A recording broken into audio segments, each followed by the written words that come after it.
जोंनि माहारिनि गेजेराव माबा मोनसे फिसा जाथाय जायोबानो जों ससियेल मिडियायाव बांद्राय होनानै जों गावजों गावनो गाज्रिखौ जों फोस्रावना लाजोबलायनाय जादों। जोंनि बर' बिमा गौथुमा बर' आइजोल' नङा, बियो गासैबो बर' जाथिनि थांना थानाय जे थामोनथा रांखान्थि जौगानायानो जा, समाजारि जौगानाय, सोलोंथाइ जौगानाय बायदि बिथिंनि गासैबो हाबाफारियावनो जों बाहागो लाजोबगोन। गासैबो बर' रायजो राजाफोरनिसिम आंनि सिबिनाय खुलुमनाय जासिहरबाय।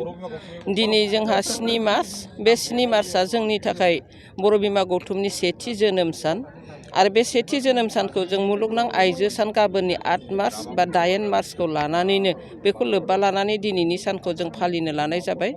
जोंहा बायदिसिना आइजोफोरनि गेजेराव मावनो लानाय जोंनि जिथु थांखि, बे थांखिफोरखौ लानानैनो दिनै जोंहा मोनसे सावराय जथुमबो जागोन आरो बेफोर सावराय जथुमनि गेजेरजों जों गासैबो बर' माहारिनि गेजेराव बेखौनो मेसेज होनो लुबैदों जि जोंनि बर' बिमा गौथुमा बर' आइजोल' नङा, बियो गासैबो बर' जाथिनि थांना थानाय जे थामोनथा रांखान्थि जौगानायानो जा, समाजारि जौगानाय, सोलोंथाइ जौगानाय बायदि बिथिंनि गासैबो हाबाफारियावनो जों बाहागो लाजोबगोन।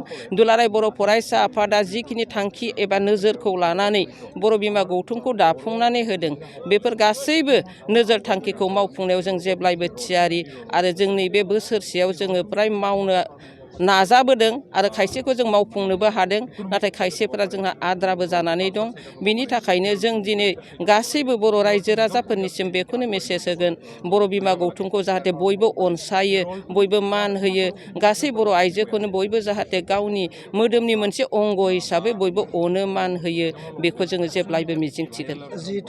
जों मावदों बेखौ जोङो फोस्रावजोबाखै, जोंनि गेजेराव जों खावलायलायनाय जादों। मानो होननानै बुङोब्ला जोंहा ओरैबायदि जायो, जोंनि माहारिनि गेजेराव माबा मोनसे फिसा जाथाय जायोबानो जों ससियेल मिडियायाव बांद्राय होनानै जों गावजों गावनो गाज्रिखौ जों फोस्रावना लाजोबलायनाय जादों। बिनि सायाव जों ओजोंहाय चिरां जिल्ला, क'क्राझार जिल्ला आरो ओजों सनितपुर जिल्ला बेफोरावबो जों मावगासिनो दं आरो जोंनि बाक्सायावबो जोङो एसे एनै मावबाय थादों।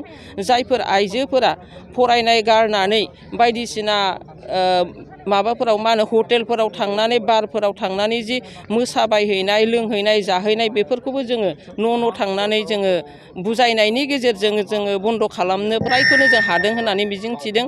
आरो बेबायदिनो नोंथांमोना निस्सय मिथिगौबो जानो हागौ बा खायसेफोरा बेफोरखौ फोस्रावजोबाखै मिथिनानैबो जों बादा होलायनाय जादों। चिरांफोराव जाय सिगाङाव जि दावराव जालायबाय दंमोन ससियेल मिडियायाव जि गाज्रि रिल खालामना फोस्रावनाय, बेखौ थारैनो थांनानै बुजायलायनायनि गेजेरजों जों बेखौ मोजाङाव लाबोनो हादों, रायजो राजानि सेराव निमाहा बिहोनो हादों आरो बेफोरबायदि जाथायखौ सांग्रां लाबोनो थाखायनो दिनै बर' बिमा गौथुमा जानजि खाफ्रादों आरो बेखौ लानानैनो नै थांनाय फेब्रुवारि दानाव जोङो सारा आसामनि बर' मैखोम जायगाफोराव जोङो रेलिबो लानाय जादोंमोन। सोलोंथाइ बिथिङानो जा, आइजो सांग्रांथियानो जा आरो बे गाज्रि रिल बाहायनानै फोस्रावनाय, बेफोरनि सायाव सामोल जाथों, बेखौ लानानैनो जोङो बे रेलिखौबो लादोंमोन आरो जों बे खामानिखौ मावबाय थादों आरो मावलांबायबो थागोन जोंनि गेजेराव।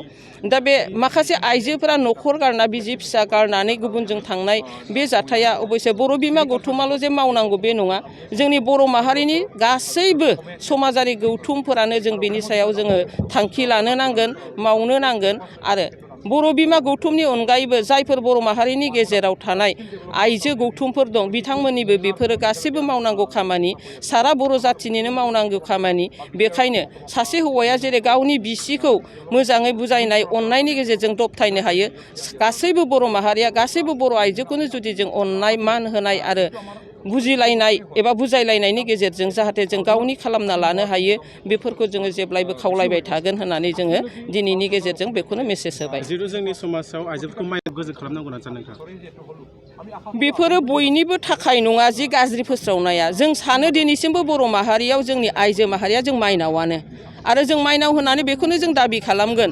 मानो होननानै बुङोब्ला दिनैसिम बर' माहारिया अकल गावनि न'खर बेंनाय एबा फिसा फिसौ फेदेरनायावल' नांनानै थायाखै।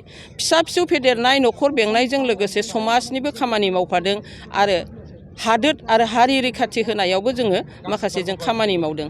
बिनि सायाव आं नैबेखौनो फोरमायगोन, साफ्रोमबो आइजोआनो माइनाव आखुखौ लानानै जोङो दैदेनलांनो नांगोन, न'खरखौबो फोसाबलांनो नांगोन, गथ' गथायखौबो फेदेरनो नांगोन आरो जायफोर आइजोफोरा दिनै गाज्रि लामाजों थांनानै जोंनि आइजोनि गेजेरावनो जि गोसोम गाब दागो होगासिनो दं बे गोसोम दागो होनाय बिथांमोननिसिमबो आं बेखौनो खावलायगोन नोंथांमोनाबो जाहाथे गाव गावनि बैफोर आखुखौ गारनानै माइनाव आखुथाइजों समाजाव गावखौ सिनायथि होनो हाथों आं बेखौ मिजिंथिगोन।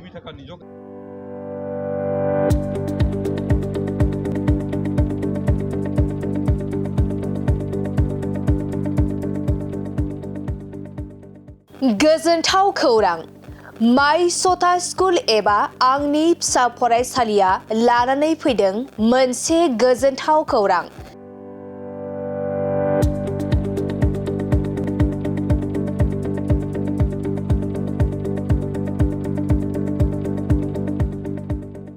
क'क्राझार सहरनि जेडि र'डजों थांग्रा वार्ड नं 4आव माइ सथा स्कुल एबा आंनि फिसा फरायसालियाव डे केयार, नार्सारि, LKG, UKGनि थाखाय मुं थिसननाया सोलिगासिनो दं।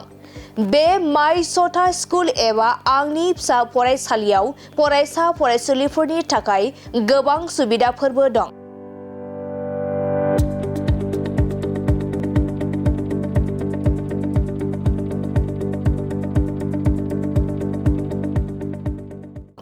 अब्ला नोंथाङा माखौथो नायबाय थाखो? नैबे माइ सथा स्कुलाव नोंथाङा नोंथांनि उन्दै गथ'साफोरखौ मुं थिसननो थाखाय साखाफारा जादो। माइ सथा स्कुल एबा आंनि फिसा फरायसालियाव नोंथाङा थोंजोङै खौरां लानो थाखाय 8099887781 नङाब्ला 9531281982 बे मबाइल नाम्बारनि गेजेरजों खौरां लाहरनो हागोन।